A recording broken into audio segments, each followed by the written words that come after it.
Bonjour, nous sommes le 8 mai 2025 et je vous propose un nouveau point de situation au Cachemire où la situation s'est envenimée donc ces dernières 48 heures entre les Indiens et les Pakistanais.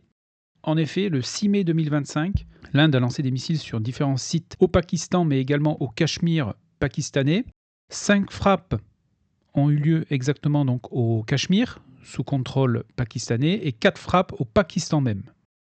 Aucun site de l'armée pakistanaise n'a été touché, mais l'Inde a affirmé avoir frappé des infrastructures terroristes en lien avec les attentats au Cachemire le mois dernier. Donc, je vais vous montrer les sites où les bombardements indiens ont eu lieu. Donc, notamment ici, Muzaffarabad, ici, qui est donc dans le Cachemire pakistanais. Un petit peu plus au sud également sur Kotli et sur Guipur, qui sont également au Cachemire pakistanais.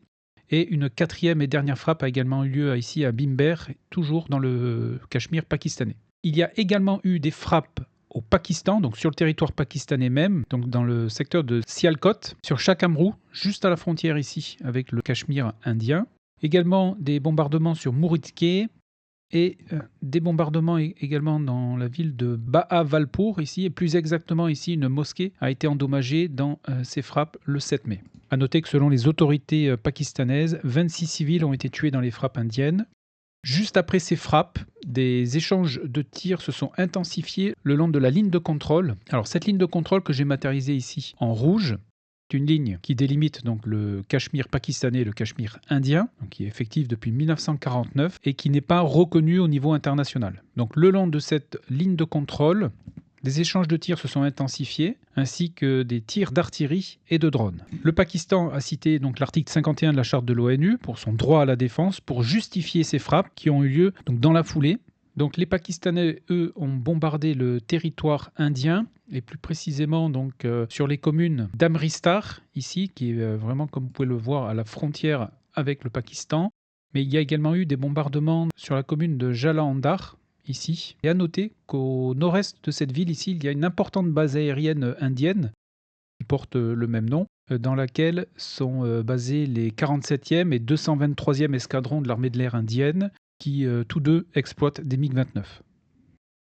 Et selon CNN, ces bombardements ont été suivis de combats aériens impliquant plus d'une centaine d'appareils, donc des deux camps, dans cette région. Alors, dans ces différents combats et engagements, les Indiens ont perdu plusieurs appareils dans les heures qui ont suivi les bombardements. Sur la carte ici, on peut recenser plusieurs sites de crash où des débris d'avions ont été retrouvés. Alors tout d'abord sur la commune de Srinagar ici, donc un avion a été abattu dans ce secteur. Au sud-est de cette même ville, un autre avion ici a également été abattu. Ensuite, dans le secteur de la ville de Jammu, également 2 autres appareils ici auraient été également abattus, donc dans cette journée du 7 mai. Donc ce qui fait pour l'instant 4. Et un autre appareil ici là, en Inde, et plus précisément donc sur la commune de Bathinda, ici, donc non loin de la frontière pakistanaise, mais en Inde.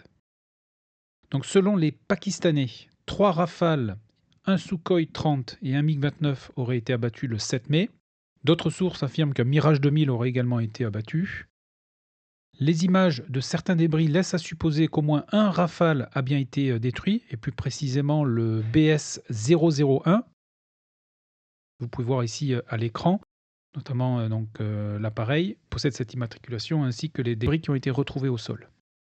Et également un Sukhoi 30 dont le siège du pilote a également été découvert sur le lieu d'un crash. Alors concernant ces engagements aériens, une version soutient qu'un J-10 pakistanais, donc c'est un appareil de combat de conception chinoise, aurait abattu 1 voire 3 Rafales indiens en un seul engagement. Le ou les Rafales indiens auraient été touchés à environ une centaine de kilomètres à l'intérieur du territoire sous contrôle indien, alors que les jets pakistanais n'ont jamais violé l'espace aérien indien. L'analyse des débris a confirmé l'utilisation de missiles RR chinois PL-15 à longue portée. Donc dans la version d'exportation, on parle ici de 145 km, à savoir que le PL-15 original chinois, lui, est utilisé avec une portée de 200 à 300 km en fonction de l'altitude de lancement. Le missile vole à une vitesse de Mach 5. Le ou les Rafales indiens n'était armé que de missiles Mika à guidage infrarouge d'une portée de 60 km. La version guidée par radar a lui une portée de 80 km, mais elle n'était pas à bord d'après la découverte des débris. Le ou les Rafales ont pu penser qu'ils étaient en sécurité en raison de leur distance par rapport à la frontière et n'ont pas anticipé un engagement à longue portée. De leur côté, les jets pakistanais, donc probablement des J-10, ont maintenu un silence radar et radio total et ont été guidés par des avions type AWACS. Donc il pourrait s'agir d'un ZDK Z3, que vous pouvez voir ici à l'écran. Et ces radars aéroportés peuvent détecter des cibles jusqu'à 350 km de distance et relayer les données de suivi aux chasseurs qui, eux, sont silencieux par le biais de liaisons de données cryptées. Et pendant ce temps, les Rafales indiens, équipés eux également de radars, capables de détecter des cibles de la taille d'un chasseur à environ 200 km, n'ont pas réussi à repérer la menace. L'explication la plus probable est que les chasseurs pakistanais ont volé à très basse altitude, utilisant le relief montagneux du Cachemire, notamment pour rester sous l'horizon du radar. Une fois les missiles lancés, l'avion de type AWACS a assuré le guidage jusqu'à mi-parcours et le missile PL-15 s'est ensuite activé dans les 20 à 30 derniers kilomètres pour verrouiller la cible avec une grande précision. Donc même si certaines des pertes indiennes sont dues à une mauvaise préparation ou même à des erreurs tactiques, cet engagement démontre que les missiles chinois à longue portée, donc soutenus par des avions de type AWACS et des liaisons de données sécurisées, peuvent faire pencher la balance. Il montre également que le combat aérien moderne n'est plus seulement une question de plateforme, mais qu'il s'agit de savoir qui voit le premier, qui va tirer le premier et qui se connecte le plus rapidement aux informations. En même temps, une vingtaine de drones indiens ont également été abattus par la défense aérienne pakistanaise. Donc, comme vous pouvez le constater, intensification des combats et des pertes et des bombardements en l'espace de 48 heures. Du côté indien, ils ont procédé à la fermeture du barrage sur le Chenab. Donc, je vais vous montrer où est-ce qu'il se trouve. Donc, le Chenab, c'est un fleuve qui se trouve ici. Donc, ils ont fermé ce barrage. Et ce fleuve que vous voyez ici, donc le Chenab, c'est une artère vitale pour le Pakistan. Et d'ailleurs, les autorités pakistanaises ont déjà constaté une baisse des niveaux de ce fleuve qui passe ensuite par le Pakistan. La nuit dernière, des systèmes S-400 indiens ont tiré plusieurs missiles sur des cibles se dirigeant vers le territoire indien, mais à cette heure, aucune information sur d'éventuelles interceptions d'aéronefs pakistanais. Et le ministre de la Défense indien a déclaré que l'armée frappait actuellement des sites de radar et des systèmes de défense aérienne dans plusieurs régions au Pakistan. Du côté des Pakistanais, alors nous allons commencer avec le Baloutchistan. Le Baloutchistan, c'est cette région ici au Pakistan, qui est donc au sud-ouest, où 7 soldats pakistanais ont été tués par un IED au passage de leur véhicule. Il faut rappeler que dans cette région, il y a ce qu'on appelle les guerres baloutches, qui sont un conflit de basse intensité entre un mouvement indépendantiste et l'armée pakistanaise. Et d'ailleurs, l'année dernière, au mois d'août, des attentats revendiqués par les séparatistes avaient fait 51 morts. Le Pakistan a déclaré l'état d'urgence à Islamabad, sa capitale. Donc il se trouve ici. Au sud, on a la ville de Rawalpindi. Et d'ailleurs, entre ces deux villes, ici, un incendie s'est déclaré ce matin même, ici, exactement non loin du ministère de la Défense pakistanais, qui est davantage sur l'ouest, ici, mais dans cette même zone. Un ordre d'évacuation des populations civiles a été donné dans les zones frontalières avec le Pendjab indien. Donc le Pendjab indien se trouve ici. Donc tous les villages ici à la frontière, donc du côté du Pakistan, donc du côté dans la région donc de Lahore ici, ont reçu ordre d'évacuer. D'ailleurs, en parlant du Pendjab indien ici, comme je vous l'ai dit précédemment, les Pakistanais ont déjà bombardé ici cette région, sur 2 sites notamment. Et selon les autorités indiennes, 13 civils auraient été tués dans ces frappes.